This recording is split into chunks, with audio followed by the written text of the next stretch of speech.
Trudeau constantly. So there's that.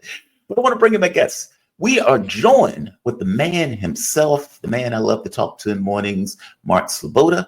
He's an international relations and security analyst. Mark, what's happening, my man? How you doing this morning? Well, it's not morning for you, but how you doing today? You doing all right? Jamaro, thanks for having me. It's always an honor and a pleasure to be on the show. Oh, man, it's always an honor and a pleasure to have you. I was sitting here laughing at him going after Canada and still hitting Trudeau after the fact. Mark, thank you for joining me, man. The reason why I hit you up, because it seems that, well, two things are happening. One, and we can start with that one first. Russia seems to be making more military advances. Chasiv Yar seems to be on the brink of collapsing, or at the very least seems to going to be liberated sooner rather than later. And you had another area that was liberated. I believe it was the last area of southern Donbas. I'm not going to try to pronounce that name. Velikaya Novoselka. Thank you. I'm going to let you pronounce that name because I'm going to butcher it. But that has been liberated also. Give me the significance of this game, because this is somewhat of a big advance, or at the very least, people are giving it a huge amount of credence as a big advance. Give the audience the significance of this liberated city. Yeah. Okay. So Velikaya Novoselka is probably the last significant holding of the Kiev regime in southern Donbas, other than Pokrovsk itself, which is a logistics center. Velikaya Novoselka it's a small town, relatively, but it was built up as a big, because of its geographic location at crossroads, it was built up to be a big defensive fortified area. There were, not to the same level of defenses that we've seen earlier in places like Avdiivka or Toretsk, but still very significant trench networks, pillboxes, and the like. And there was a considerable amount of Kiev regime troops, several thousand within the area, doing the defense. So Russia, rather than tackling it head on, they did what has come to be their standard urban agglomeration siege tactics, where they flank it, they effectively put it into pinchers and choke off its supply lines. And then once the supply lines were cut off, Velikaya Novoselka essentially fell in less than 3 weeks, somewhere between 2 and 3 weeks, which indicates that one, the Kiev regime's ability to resist and defend urban areas is decreasing, and that Russia's ability to capture them more quickly and more intact is increasing. And this, other than its significance as a fortified defensive position, there has been a great deal of buzz about Velikaya Novoselka in the Ukrainian media and social media sphere over these last couple of weeks, because the troops that were left in Velikaya Novoselka to defend until the end, they were begging for withdrawal. They were begging to be allowed to retreat from their positions, because what Russia offensively did is created a double cauldron. They split the area through the middle and created almost like a figure eight of two cauldron areas, where the southernmost area, even if they escaped from that cauldron, running through fields at night, they then had to escape into another cauldron. Lots of Ukrainian troops that did not surrender were killed trying to, at the last moment, run away, escape at the last moment. And we don't have a final tally yet of the number of dead and captured, but it is significant for the size of the small town. We're talking probably more than 1,000 total between killed and captured, and maybe perhaps up to 2,000. So significant.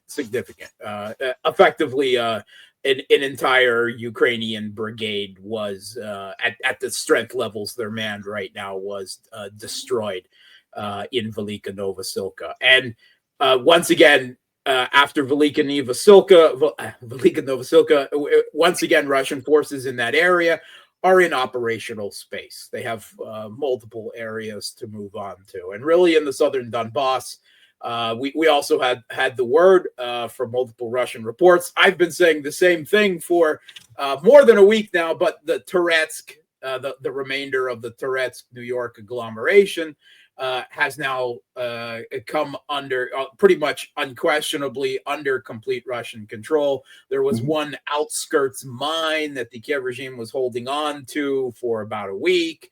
And it took a while to clear that out completely and conduct the de-booby trapping and sabotage left behind. A few forces hiding out in basements, but effectively Toretsk was already taken some 2 or 3 weeks ago. This is really just, shall we say, extensive cleaning up of the area. And that leaves Pokrovsk, and increasingly there are reports Pokrovsk is important because it was behind the Kiev regime's defensive lines at Avdiivka, well behind them, and it was an important logistics, transport, and supply center for all the rest of the Ukrainian forces throughout the Donbas region.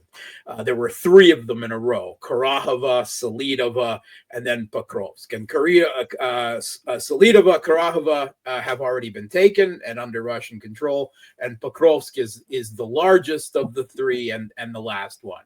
And right now, Russian forces, again, they're not trying to move directly on Pokrovsk. They would actually like to take this city, small city. This one is I think can properly be called a small city.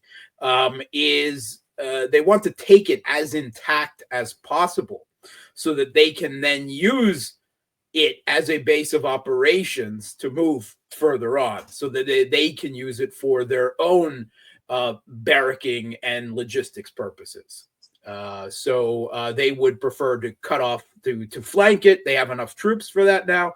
And they have enough control of the skies and drone control and artillery control that they can just slowly flank it, cut off all the supply lines, and choke the forces out, so that when the final assault on Pokrovsk begins, it will probably be much shorter. Certainly, the Kiev regime was counting that Velikaya Novoselka would be able to hold for months, and it lasted 2 weeks, right? So similarly with Pokrovsk, there has been the idea floated in the Ukrainian propaganda sphere and its Western, interlocutors, that the battle for Pokrovsk, could go on for months. I don't think it will last that long. All right. I don't want to put a definitive timeline on it. I don't have that much granular detail of the defenses of Pokrovsk, and I don't know anyone who does. But I think now things that were taking a half a year or more are taking, a month or 2, and things that would have taken a few months are now taking a couple of weeks. Generally speaking, the Kiev regime, it does still have the ability to resist. And it does have the ability in a few selective spots on the map to slow Russian forces down to a crawl, but not to stop them completely, right? And the final days, there have been a long final days of Chasiv Yar, but that is an example of where they have put up very stiff resistance, right? This is an area west of Bakhmut. It was the fallback position from Bakhmut. It was also an important logistics center. And more importantly, it's on heights and on both sides. And once Chasiv Yar is taken, that will put Russian forces moving on the Kiev regime's last defensive line in the Donbas, the Konstantinovka, Slavyansk, Kramatorsk line. that will put Russian forces on the high ground, overlooking that area, kind of like a valley, if you will. And of course, that's the huge artillery advantage, and other positions. I have no doubt that by the end of this year, right, maybe sometime before it, but by the end of this year, this last defensive line will be taken. Pokrovsk will be taken well before then, of course, and the Donbas will be fully liberated. And Russian forces right now are actually moving on it from the north as well. Big advances across the Oskol River in the southern Kharkov region, and Russian forces moving on Kupiansk and Liman. Russian forces are finding either they are doing better, or the Kiev regime's defenses are they're able to offer less resistance, or likely some combination of the two of those things. And Russian forces to the north, right, from the southern Kharkov region down to the northern Donbas, are achieving good results as well. Russian forces in the Suja area, again, they're trying to strangle off Suja. There's only one place that the Kiev regime managed to take in the Kursk region, in the Kursk incursion, that could be called a small town, because everything else is hamlets, right? This was a real backwoods area, right? There wasn't anything significant. And without significant buildings and urban areas, it's hard to hold troops there, right? Because you have to barrack them. You have to hide your equipment. You have to, be able to entrench yourself. And it's really hard to do without an urban area. And Suja was the best they had before the incursion. It had a population of some 4,000 to 5,000 people, which is still, pretty small. Right. But they have been throwing reinforcements after reinforcements, all the reinforcements that should have gone to other areas, like the Pokrovsk region, like Velikaya Novoselka, like Toretsk, like Chasiv Yar. Everything is still going into the Kursk region. And over the weekend, they actually attempted two they're being called offensives. Let's be realistic. They're local counterattacks in the Kursk area in the direction of Tyotkina, which is something Russia has taken back previously. And by all accounts, right, whether you're talking, the Kiev regime channels or neutral or Russian forces, there wasn't any success, that they were stamped down once again pretty quickly. But they're not stopping trying. Right, they're still attempting to keep this Kursk incursion open and active. They're not having much success about it. There is the possibility that there were forces that the Kiev regime could have used in a major offensive, or at least another minor suicidal offensive over the course of the winter. And there has been really warm winter since the beginning of January in Ukraine and Russia. And it makes conditions for battle really bad, because the ground isn't frozen and hard. You can't do off-road with any type of vehicles, tracked vehicles, tank, anything like that. Everything has to be done on roads. So it limits the possibilities that doesn't stop them, but it offers some another obstacle that needs to be taken into account. Certainly Russian forces haven't stopped.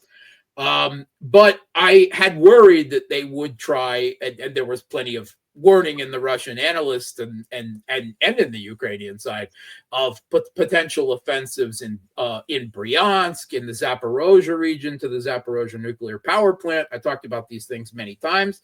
Yeah. There were buildup of forces in those areas, but it seems that all of that has just faded away. And the Kiev regime more and more seems to be just throwing everything, including the kitchen sink, trying to keep the Kursk incursion zone open. So maybe that's all we're going to see. Maybe this is the last gasp. They keep calling these offensives. They're not offensives. They're not on that scale. They're local counterattacks. And we saw one a couple weeks ago. We saw another one this weekend. We'll probably see another one this week. They keep trying to build up forces in Suja and press further on, and they're not having any success with it. Russia has too much control of the area at this point, too many forces of their own. And here, there is a certain logic to trying to keep the Kursk incursion zone open. What, negotiation? Negotiations is one argument, but I don't really think that's a salient factor. It's simply that if they withdraw from the Kursk region, there's now a significant Russian force, maybe some 50 to 60,000 troops in that region that would follow them right into the Sumy region and in the direction of Kiev. Right? One of the people said that too, basically saying, we can't pull out. If we pull out, they're just going to follow us back into Ukraine. Wow. Yeah. So, that you could make the argument that if the priority at this point isn't the defense of Donbas, if they've essentially given up on the hope of keeping the Donbas and they're just keeping some forces there to buy time, and that the most important now is the defense of Kiev itself, then that argument does make some sense. Wow. Let me ask you this before I get to the Kiev thing. How many troops are on the battlefield for Kiev at this point?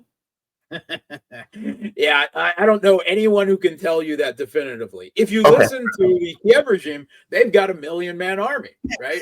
Well, they've only lost 30,000, right? So And they talk about Russian forces within the SMO area as somewhere between 600 and 700,000 people, and they talk about continually being short of manpower, and that Russia has more people. You see the contradiction here, right? Yeah. So at this point, the combat capable portion, right? Because the military is more than just people capable of frontline combat. Mm-hmm. The combat capable of the Ukrainian military is probably now around 200,000 or less. That's it. Now, there's probably another, 200,000, 250,000 that you can are bodies that you can throw in an area, but these would be drivers and artillerymen, right? These are not infantrymen. These are, increasingly there are crazy reports in the Ukrainian media of people who were trained on advanced Western air defense systems like the Iris-T and the Patriot being sent as infantrymen at this point into the trenches. Yeah. And it's not something that has been heard just once. It's reached a screaming pitch in Ukraine that all forces trained on all kinds of advanced Western weapons or for specific purposes, they just need bodies now. And the conscription campaign, this brutal press gang mass force conscription campaign, the word in the somewhat, shall we say, critical Ukrainian social media sphere, like Strana, some of it like Strana located outside the country, because that's the only way they can continue to report. Still, pro-Ukraine, but so forth. All of these mobilization efforts are failing. They just can't get enough bodies at this point. There's not enough men left within the age pool and any type of physical condition. They're grabbing people with HIV and disabilities and 60 years old and so forth. And there's increasing talk that the lowering of the mobilization age from 25 to 18 is about to happen, or has already stealth happened, and the government isn't admitting it. But this is what the Ukrainian media or the Ukrainian social media sphere is talking about at this point, and why that is so important. We think, well, the normal age of a soldier should be like 18 to 30, something like that, right? Yeah. The problem with Ukraine is their demographics. Since the fall of the Soviet Union, the birth rate in Ukraine right, because of the economic and political conditions, has dropped like a rock. So there are now relatively very few people of that age demographic, right? They just haven't had enough children, 18 to 25. It is so small, right? There's plenty of 40, 50, 60-year-olds, right? As you get lower than 40, you start getting less and less, and in 18 to 25. And there have already been, volunteers from this age group were already accepted and everything. But there's fears that if you throw, let's say you could gather 300 to 400,000 more bodies that would not have enough time to receive any proper training at all into the battle. How much time would it buy you? And what would be the cost of Ukraine's future? Right? Would they be able to continue as certainly not within the territory they have even at this moment, right? It is a shrinking population that is dying of demographics at this point, on top of everything else. And of course, everyone who possibly can, whom has children of that 18 to 25-year-old demographic that could in the next week or two or in the near future be potentially conscripted, is desperately trying to get them out of the country. Desperately trying to get them out of the country, right? Nobody wants to be the last person in a losing war, especially not your kids. Ukraine, again, since the start of the conflict, has been a concentration camp for its men. Men between the ages of 18 and 60-something are not allowed to leave the country without special government permission, right? Because they are a potential draft pool. That hasn't stopped corruption into allowing a lot of people, but increasingly the cost of that corruption is now up into the tens of thousands of dollars level, which of course everyone doesn't have to be able to smuggle their young adults. We're talking 18 to 25 out of the country and into Europe, or increasingly even into Belarus, into Russia, wherever they can, where they won't be face a forced conscription and a quick death on the battlefield, right? We've previously seen that the life expectancy of these new recruits, again, according to even Ukrainian sources, numbers in the week, days to weeks. Wow. That God, man, that is hard to wrap my head around. Like I said before, nobody wants to be the last person to die in a losing war, especially when you know it's a losing war. And I would imagine there's plenty of people that never wanted to die for this Putsch regime at any time in this conflict, right? There are those who did, but there are half the country that didn't want their government to be overthrown in 2014, didn't agree with the course of the country since then. And that's why there have always been tens of thousands, if not more than that, of Ukrainians fighting on the Russian side. Let me ask you this. What's behind Kramatorsk Slaviansk? Meaning the moment that, because as you pointed out, the number of people, they seem to be getting weaker. Well, I guess two things are happening at once. The Russian military is getting more aggressive and more, let's say, proficient at what they're doing. But also the Ukrainian military is obviously getting weaker over the course of the conflict as it keeps going.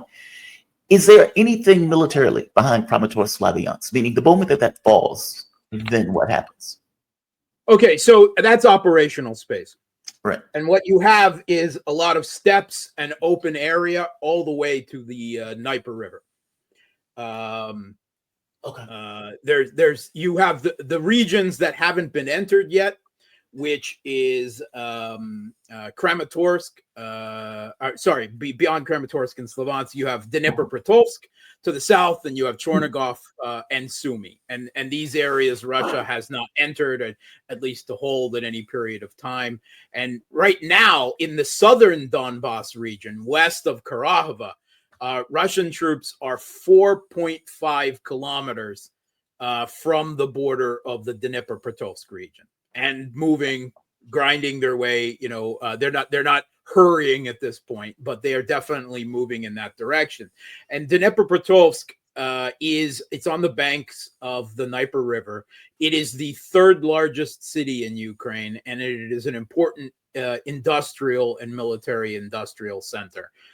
So there's every possibility that Russia could move, west of southern Donbas towards Dnipropetrovsk, and Russian forces in Zaporozhye then could start a long expected offensive north in the direction of Zaporozhye city as well. And with those two big cities on the banks of the Dnieper, if Russia moves on them, let's say this summer sometime, that would be a huge, change in the course of the conflict, and that would entail that then it would be almost impossible to stop Russia from taking everything east of the Dnieper.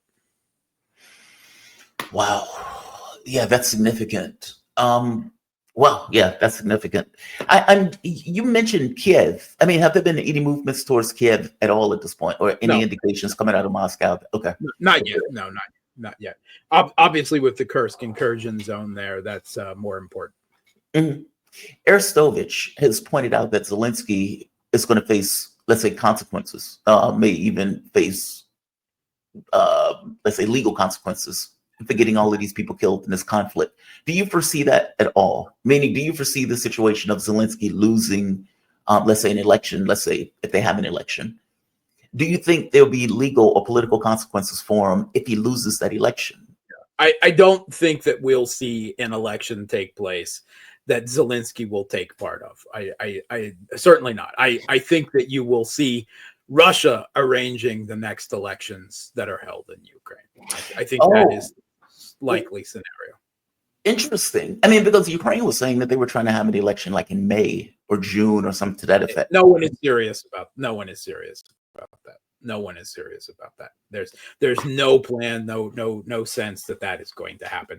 I mean, if Russia suddenly experienced an interest in, let's say, a Trump proposed ceasefire, which they have said absolutely is not going to happen, is a non-starter and everything. If Russia suddenly dramatically changed their position on the beginnings of peace negotiations and a settlement, then maybe. But I don't see that happening. That is not likely. Zelensky over the weekend suddenly came out with a new line. Since the September of 2022, he put in force a diktat in Ukraine that forbade any Ukrainian official, including himself, from conducting negotiations with Russia by law. Right? And now he's saying suddenly over the weekend that law applies to everyone but him. He's the only one who is allowed negotiations. And this comes after the Russian president himself and numerous other Russian officials have made clear that they do not consider him, for multiple reasons, to be a legitimate leader of Ukraine, capable of signing any documents that would have any legal force in the future, considering especially, I mean, never mind the coup and the putsch and everything that has happened since 2014, but simply that even in the course of the Maidan regime's existence, his presidential term ended, and he is only retaining presidential powers under repeated reenactments of martial law in the country. Right. And it is the assessment, looking at judgments of the previous judgments in time past of the Ukrainian Constitutional Court, that is not legal. That is what Putin is referring to, right? And to a certain extent, the U.S. considers Zelensky the legitimate leader of Ukraine, and from one side, that's all that matters, up until Russia, moves in, because ultimately now Russia is deciding things, right? It's Russia that is winning on the battlefield. If it takes time, then it takes time, and there is a cost incurred. But if Russia doesn't have someone on the other side that they can conduct negotiations and a settlement on their terms with, that they believe has the legal authority to sign those documents, such that there is at least a modicum of a chance they will be respected by future Ukrainian governments and Western governments as well, then they will continue on the battlefield, right? I saw that And coming. if there can't be elections held, then there can't be a new leader of Ukraine found who can meet those terms. You see the catch-22. I saw him say that, by the way. Yeah. I guess I saw that story. I didn't entirely see the huge significance of the story, but now that you're saying it, I guess it makes sense. I mean, is this his way of trying to hone in on negotiations? I mean, like you said, Russia has basically made the point of saying, look, this guy's not legitimate. And the last thing we want is a situation is a year later, they say, well, Zelensky wasn't a legitimate leader of the country anyway, so any deal that you made with Zelensky is null and void. So I get it, right? Is Zelensky trying to hone in on any kind of future negotiations by effectively saying, well, this applies to everyone except for me, Yeah. So I can negotiate. I can be the guy that would have this conversation, but nobody else can. At various times, the Putin and the Russian government have suggested that the speaker of the Ukrainian Rada, the speaker of their parliament, might be someone that they could consider talking to. And he's actually the leader of Zelensky's own Servant of the People Party. Now, there hasn't been any serious, I think, discussion that he could represent Ukraine in future talks. I think that was thrown out there more as a little bit of, shall we say, devil work, attempting to sow political chaos in the regime in Ukraine. But I don't think it was ever very serious. Ultimately, Russia feels that it has to end this conflict if it is to end, with a piece of paper with the United States, not with any proxy figurehead in Kiev, not with Europe, not with anyone but the United States. And even then, there's a question of how would this be codified, right, in treaties, in documents that the next U.S. leader just wouldn't go around and throw away the way Trump threw away the Joint Comprehensive Plan of Erection with Iran, or previously the Anti-Ballistic Missile Treaty, the Short and Intermediate Range Nuclear Forces Treaty, the New START Treaty, the Open Skies Treaty, all of these treaties that the U.S. has just tossed and thrown out in recent years without any regard, for diplomacy and the sanctity of such agreements. So,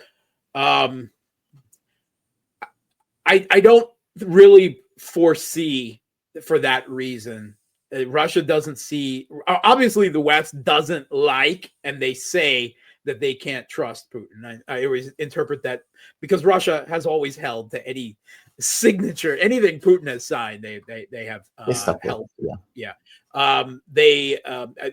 The West will, of course, argue that fact, but I think it's pretty really unarguable. But they don't like Putin. Right. And therefore, they don't want to the U.S. president coming and signing a treaty over the fate of Ukraine and future NATO expansion and everything will be seen as a capitulation by the West, by the hegemon to Russia. And I can't see any U.S. president being in that position. Trump would like to say, oh, it's all Ukraine, right? I mean, at some point, he's going to try to push everything off on Kiev. He's not going to want to sign any document. He'll want to cut a deal behind the scenes, right? That's the way he's presenting it. But a deal between Russia and Ukraine, who are at war, not with the United States. Russia doesn't see things at all in the same shoes. They see the figure in Kiev as a proxy, and an illegitimate one at that, and that ultimately that this is a conflict with the U.S.-led West, and that's where this conflict needs to be ended on a permanent basis. But once again, I don't think that's going to happen while there's still a Kiev regime in Kiev or anywhere else, in Western Ukraine, which is why I think that talks will start. But I don't think that they're ever really going to go anywhere.